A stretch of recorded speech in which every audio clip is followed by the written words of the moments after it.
How to have peace in life? Unang-una, do not needlessly fight the powerful.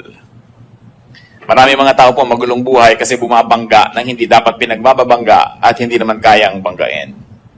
Do not needlessly fight the powerful, especially if you cannot win anyway. Do not needlessly fight power. Sabi nila, don't needlessly fight the force. Ecclesiastes 10:20, do not revile the king even in your thoughts, or curse the rich in your bedroom. Because a bird of the air may carry your words, and a bird on the wing may report what you say. Sabi, huwag mong pagsalitaan ng masama ang hari o mga mayayaman. Ibig sabihin, yung may mga kapangyarihan sa iyong buhay, sapagkat baka daw lumipad ang balita at makarating, kawawa ka. You will expend so much energy and you will face so much trouble if you fought the wind or the current. Wala kang panalo sa malakas na hangin. Kaya ang ginagawa pati ng mga barko pag may bagyo ay sumisilong sa mga pier. Ang mga eroplano hindi lumilipad.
Dahil bakit ka mananalo sa isang kapangyarihang mas malakas kesa sa iyo? Marami pong mga tao nakakalungkot ang gulo-gulo ng buhay dahil sila ang may likha. Lagi silang bumabangga sa hindi nila dapat banggain. Siguro dahil sa yabang. Yung iba sinasabi, prinsipyo. Pero prinsipyo man dapat may timing yan. Hindi ka pwedeng sugod ng sugod. Hindi pwede na kahit pader ay binabangga mo. Dahil kahit mo yung mabangasan yung pader, sigurado ikaw ay magkakaroon din ng pasa. Acts 27:14-15, before very long, a wind of hurricane force, called the Northeaster, swept down from the island. The ship was caught by the storm and could not head into the wind, so we gave way to it and were driven along. Yan ang sinasabi ng mga misyonero naglalakbay. Kahit misyonero ng Diyos, kahit Diyos ang nagpapadala sa kanila sa misyon, sila may naaanod at nadadali ng malakas na hangin. Kaya marunong din sila dapat sumilong at ipagpaliban, maging ang misyon.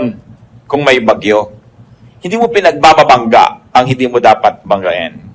Jonah 1:12-13, nung napakalakas ng bagyo at halos ay lumubog ang barkong sinasakyan nila dahil siya ay lumalayo sa inuutos ng Diyos, sabi niya, pick me up and throw me into the sea. He replied, and it will become calm. I know that it is my fault that this great storm has come upon you. Instead, the men did their best to row back to the land, but they could not, for the sea grew even wilder than before. Lumalaban sila sa makapangyarihan, kahit anong pagsagwan ang gawin nila, hindi nila madala sa pangpang ang kanilang sasakyang dagat, sapagkat lumalaban sa force. Able captains and able sailors use, not fight, the wind. Acts 27:13, when a gentle south wind began to blow, they thought that they had obtained what they wanted, so they weighed anchor and sailed along the shore to Crete. Ito na naman, mga lingkod ng Panginoon, pero pati ang batas ng kalikasan ay sinusunod at iginagalang, at nung tama na ang panahon, noon lang sila uli-muling naglakbay. Make peace with power. Make peace with the powerful. Make peace with those who have power over you. Kahit sa mga opisina, yung mga executive na lagi may problema, bumabangga sa mas matataas sa kanila. Maliban na ikaw may-ari ng kumpanya, kung pinagagagawa yun. Kasi walang mangyayari sa buhay mo dahil lahat ng lakas ng kalaban mo ay gagamitin para kasirain. Luke 14:31-32, or suppose a king is about to go to war against another king. Will he not first sit down and consider whether he is able with 10,000 men to oppose the one coming against him with 20,000? If he is not able, he will send a delegation while the other is still a long way off and will ask for terms of peace. Maging sa giyera daw po ay tinitingnan ng mahusay na leader kung kaya niyang labanan yung kanilang haharapin. At kung talo talaga sa bilang pa lang at sa lahat ng kagamitan, hindi na siya susugod sa labanan, makikipagkasundo na. He will send an embassy and ask for peace. What will you get for fighting your superior? Mga bata, mga anak, anong mapapala niyong labanan ng inyong sariling magulang? Banggain ang mga sarili niyong tito at tita, ang inyong mga ate. Mga tinutulungan, paano mapapala niyong binabangga niyo yung tumutulong sa inyo? At kung kayo man ay may tindahan, anong mapapala niyong awayin yung customer niyo na siya namang tunay niyong amo? Sapagkat pag hindi niya tinangkilik ang inyong tindahan o negosyo, ay wala kayong kikitain. Walang mapapala ang taong bumabangga sa mas may kapangyarihan. Kaya dapat iniisip yan maaga pa lang. Una, yung may kapangyarihan na binabangga mo, gagamitin niya yung lakas para laban sa'yo. Pero kung siya'y kaibigan mo, lahat ng lakas niya gagamitin niya para katulungan. So hindi mo na kailangan maging banal para isipin ng mga bagay na yan. Maging matalino ka lang, hindi mo lalabanan ang makapangyarihan. Use power to your advantage. So Romans 13:3-5, even the power of those who are above us. For rulers hold no terror for those who do right, but for those who do wrong. Do you want to be free from fear of the one in authority? Then do what is right, and he will commend you. For he is God's servant to do you good. But if you do wrong, be afraid. For he does not bear the sword for nothing. He is God's servant, an agent of wrath to bring punishment on the wrongdoer. Therefore, it is necessary to submit to the authorities, not only because of possible punishment, but also because of conscience. So, merong may otoridad, sumunod ka. May patakaran, sundin mo. Hindi papasok ka sa isang kumpanya, gusto mo labagin lahat ng mga patakaran. Papasok ka sa isang paaralan, ayaw mong sundin ang mga alituntunin doon. Bakit ka pa nagpunta? Sasayangin mo ang lakas mo na bumabangga sa hindi mo kayang itumba. And very importantly, you want a peaceful life, be at peace with God. The ultimate power. Lahat naman ng power ng tao ay pahiram lang ng Diyos. Ang Diyos ang tunay na makapangyarihan. So ano mangyayari sa'yo kung nagtatampo ka sa Diyos, nagagalit ka sa Diyos, nagdadabog ka sa Diyos, nagwo-walk out ka sa Diyos? Wala kang panalo doon. Masasaktan ka lang, mahihirapan, at pag hindi mo na kaya, susuko ka rin. It's useless. Romans 5:1, therefore, since we have been justified through faith, we have peace with God through our Lord Jesus Christ. So meron na tayong peace with God. Ang ginagawa lang ng tao, sinisira yun. Kaya kuminsan nawawala yung peace. Then magre-repent, magbabalik loob, bumabalik ulit yung peace. Because peace in life is directly proportionate to our closeness to God. And of course, it is most useless to fight God. Walang nananalo sa hangin. Sa Diyos pa kaya. Isa pa po na dapat nating tandaan para magkaroon ng tahimik na buhay, do not be number one. Do not be the first. Gusto mo lagi kang first sa competition, gusto lagi kang first sa lahat ng contest, first sa lahat ng bagay, siguradong hindi tatahimik ang iyong buhay. Sa pagkatubod ng hirap maging first, at kung sakali man na naging first ka, lalong mahirap manatiling first. At maging si Jose Rizal sa Nolimitang Jerez sa pamamagitan ng bibig ni Filosofo Tasio, sabi niya, ang pinakamatatayog na puno ang tinatamaan ng kidlat. Mahirap talaga yung number one. Tama na yung number 2 ka, number 3, huwag ka naman ng kulelat. Pero yung number 1, napakahirap niya sa buhay. Nakikita niyo yung mga magulang na pinagsisiksikan ng mga anak na lagi maging number 1, halos wala nang life yung children nila. Lagi na lamang puro pagsisika, pag-aaral, puro susulog ng kilay, puro sub sa pag-aaral, hindi na naging child yung child. Pero first. At dahil first ka, laging merong threat na maging second, lagi ka ngayong nakabantay, lagi ka ngayong hindi relax sa buhay. So is it worth it? After all, nobody will remember that you are first. Kahit ka nga maging Miss Philippines, Miss Universe, after 1 year, ang tawag na sa'yo, former beauty queen. Tapos na. Hindi ngayon, kung natural, wala kang kahirap-hirap, nanalo ka, di bale. Pero yung sinagasaan mo na lahat ng tao, binangga mo na lahat ng bagay, hindi ka na nagkaroon ng kasiyahan, tapos para ka lang maging number 1, so what? Nobody likes number 1 people. Meron bang may gusto sa mga number 1? Kinakaingitan lang yan, kinakainisan. At pilit ginigiba ng mga tao, so it's really pointless. It is difficult to get there, it is more difficult to stay there. Being first attracts much envy. Mga kapatid, mga kaibigan, sikapin ninyo na di kayo kainggitan ng sinuman. Sapagkat napakahirap na kayo ang pinupuntahan ng inggit ng sinuman. Ang inggit ay napakalaking kapangyarihan at ito'y nakasisira sa kinainggitan man. Bagamat mas nakakasira sa naiinggit. So ang tao talagang naghahanap ng katahimikan sa buhay, hindi niya, sinisikap niyang huwag masyadong mapansin. Huwag masyadong maging controversial at huwag makainggitan sapagkat mahirap yung kinakainggitan. Envy is terrible energy. Envy is a terrible enemy. So do not be the object of envy. Do not be the object of jealousy. It means, don't try to be number one. Well, as I said, if you could be number one effortlessly, then it happens naturally. Wala kang magagawa. Talagang likas ka number one. Pero para patayin mo ang sarili mo, para kainggitan ka lang ng iba kung lumaon at sirain kang pilit, para ano? Sayang lang. Nakita nyo si Joseph, the dreamer, paborito ng tatay niya, nakakainis na mga kapatid. Ano nangyari? Itinapon sa balon, ibinenta bilang alipin. Nasa Genesis 37 yan. So, while you don't want to be the first, do not be the last. Do not be the least. Wala ka rin katahimikan pagka ikaw yung kulelat.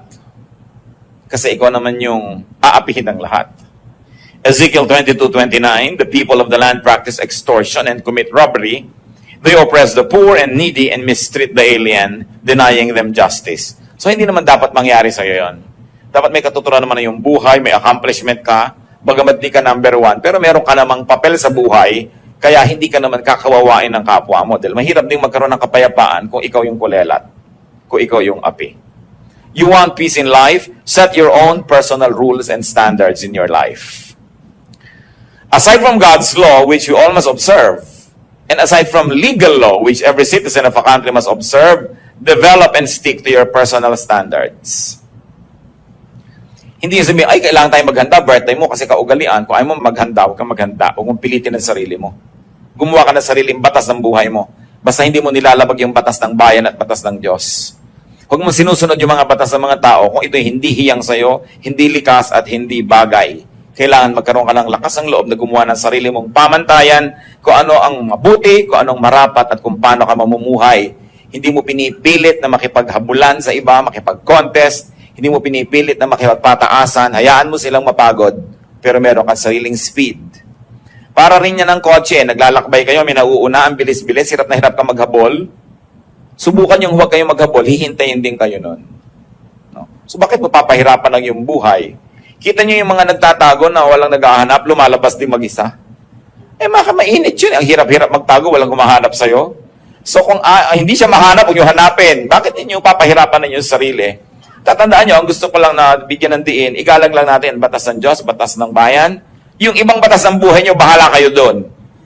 Sa loob ng bahay nyo, kung gusto nyo 3 butil ng bawang ang ginisa, 3. Kung sabi ng biyan nyo, 5. Kung wala siya, hindi kayo nakikita na sa bahay niya, gawin yung 3. Pero nakikita na kayo, gawin yung 5. Ha? Siyempre, kung sining may bahay, siya yung reyna doon.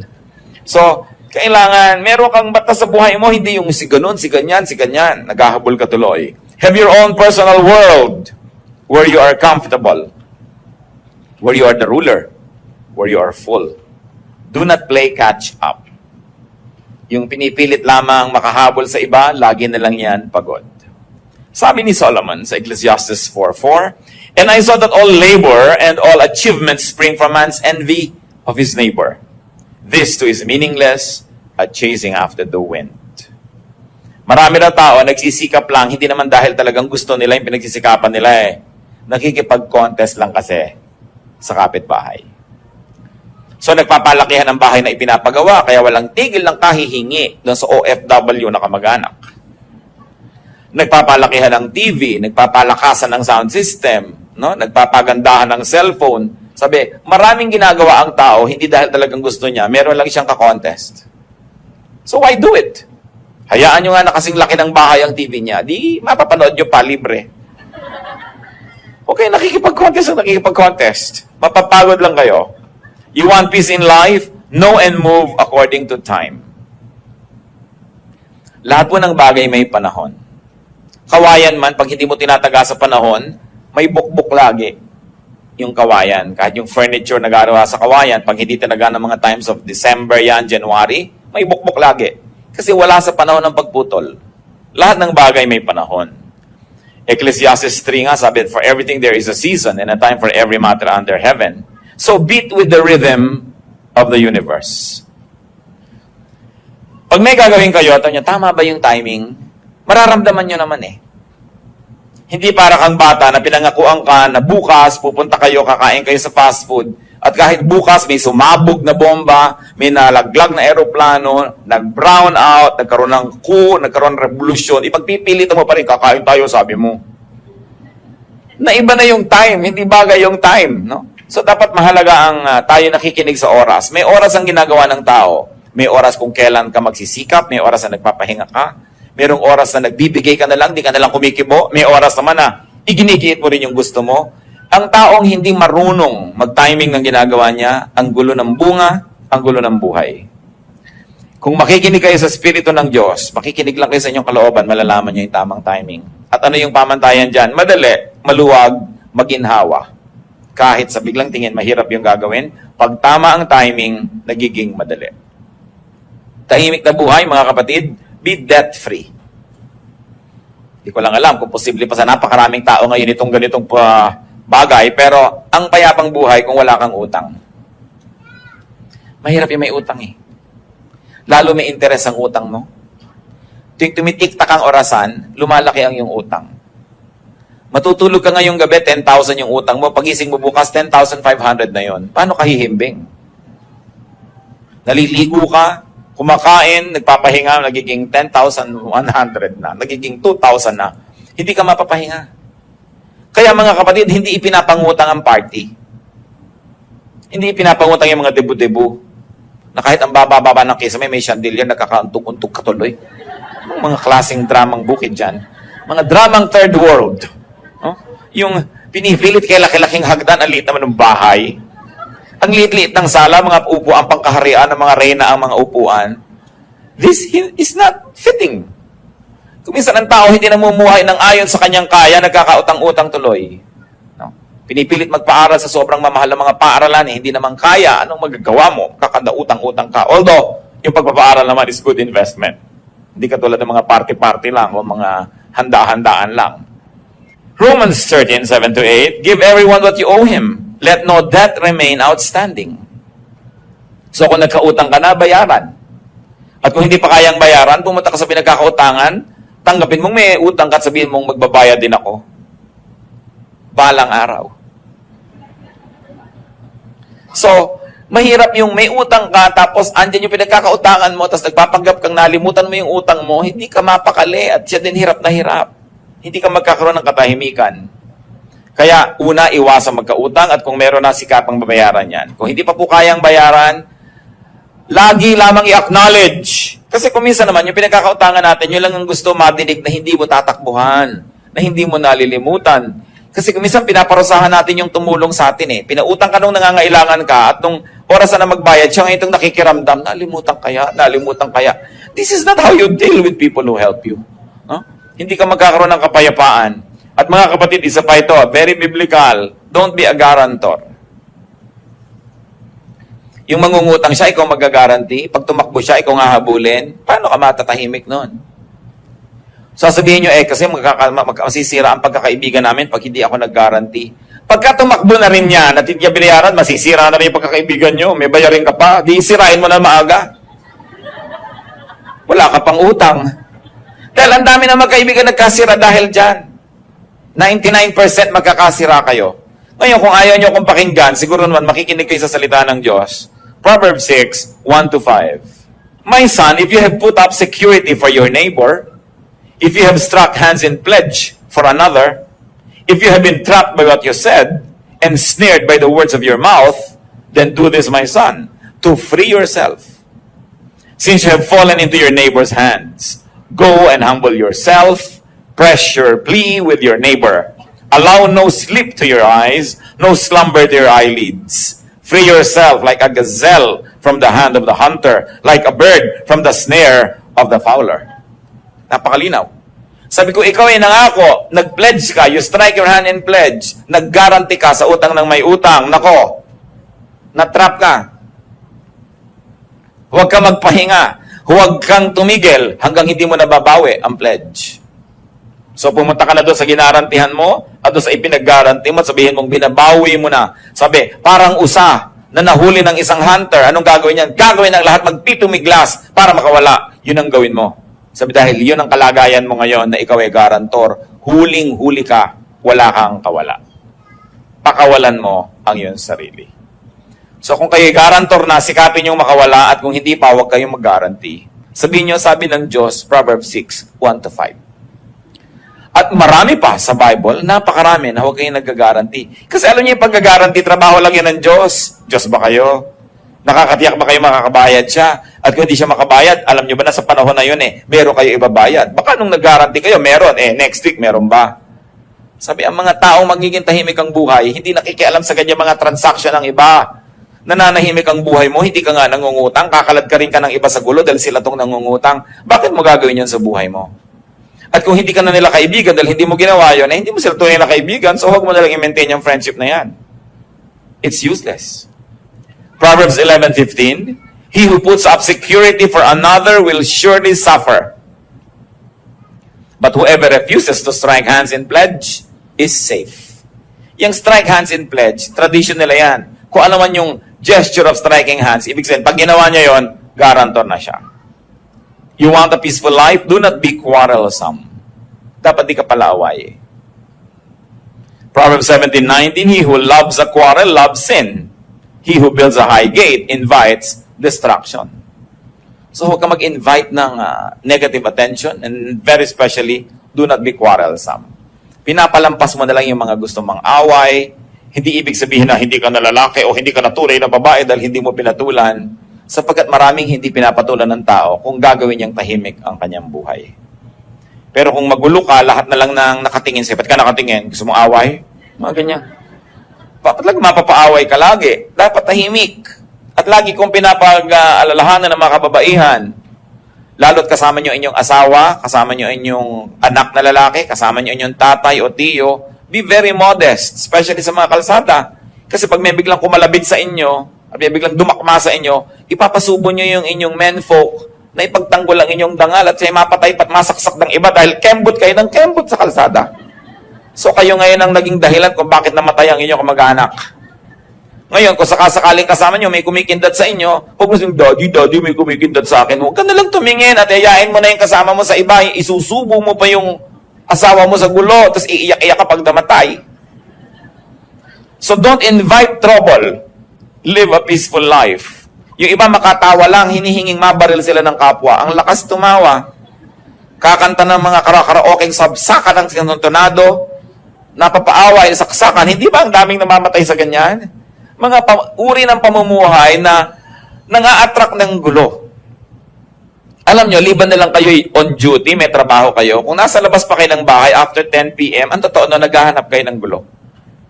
Dahil wala na kayong mahahanap na kapayapaan pagkalampas ng oras na yon. Lahat na ng mga lasing, mga desperado, kapatuloy. Sabi, dapat tahimik ang buhay. Alam nyo, ang nakakapagtaka, mga kapatid, yung mga mag-asawa na mahigit ng 3-5 years na mag-asawa, tas away pa rin ang away, hindi na ba kayo matututo? Hindi na ba kayo matututong makisama sa inyong asawa, makitungo? Hindi nyo na ba alam kung kailan kayo dapat kumibo at hindi? Hindi nyo na ba alam kung kailan kayo dapat magbigay? Yung ano ba yung bagay na hindi niya isusuko, so ibigay nyo na lang?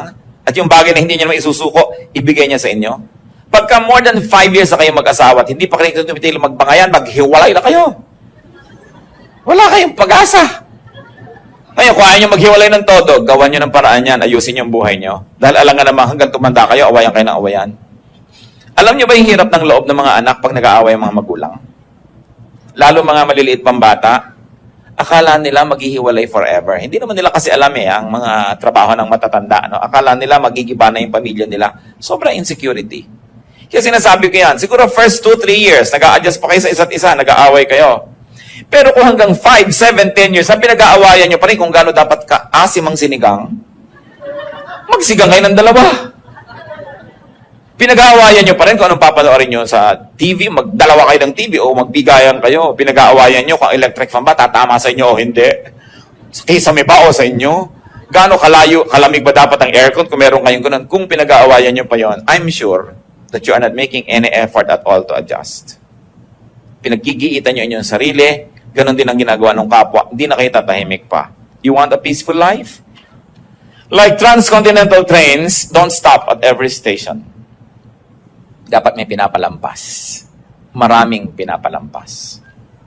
Another way to have peace in life, be free from needless attachments. Sabi ng 1 Peter 2:16, live as free men. Huwag kayong magpaalipin sa maraming bagay. Yung hulugan, alipin ka niyan eh. Dami mong babayaran, no? Mga bisyo, naalipin ka niyan. Yung sali ka ng sali sa gulo ng iba, na-involve ka. Limit the things and limit the people that can affect you. Dapat konti lang. Pag may mga tao na lagi yung magte-text sa inyo at yung tatawag, yung darating may dalang gulo, ilimit nyo ang pakikitungo sa kanila. Kasi gulo ang dadali nila sa buhay nyo. Do not get involved in many things and in many issues. Kung minsan may nagte-text, hindi ka nasasagot. Magte-text pa, hindi ka sumasagot. Text pa ng text, hindi ka sumasagot. Sabi mo na, ang di ko pagsagot ay sagot. Ibig sabihin, ayoko makipag-text sa'yo. Gets mo? Hindi ka na nga sumasagot, hindi ka patitigilan, ano? So, diretso nyo na yung mga ganon. Kasi may mga tao talaga na nakakapagsisit na kilala mo. Meron. Yung mas tahimik sana ang buhay mo kundi sa pumasok sa iyong buhay. So, nung na-realize mo yun, dapat unti-unti mo na siyang i-face out, ipuwera. Kasi may mga tao, there are vexations to the spirit. Mag-isip kayo, sino mga vexations sa spirit nyo? Nananahimik kayo, may biglang darating. Siguro kapatid nyo yon, kung minsan nanay nyo yon. No, yung ang saya-saya ng buhay, enjoy na enjoy ka magkape. Tuwing darating siya, problema ang dala. Tuwing darating siya, reklamo ang dala. Tuwing darating siya, meron siyang mga sumbong, nagugulo lagi. Limit your engagement. Patirahin nyo siya sa Spratly Islands. Ipagpagawa nyo doon ng bahay. Para tahimik kayo. Alam nyo yung mga magkakamag-anak na sobrang magkakalapit ang mga bahay? Nako, impyerno yan. Kung emergency, nagkakatulungan. Pero hindi naman laging emergency. Kadalasan, nag-away yung mag-asawa, nakalipat na sa'yo. Mamaya, yung isa ang lilipat sa'yo, pinipilit ikaw ang kumampi sa kanya. Ang gulo-gulo. Alam niyo, mga kamag-anak should be near enough, but far enough. No?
Too much.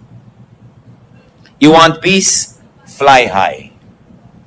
Ano yung ginagawa ng mga eroplano pag may bagyo? I-announce ng captain, we are experiencing turbulence. We're going to fly, let's say, 5,000 feet higher. We will fly above the storm.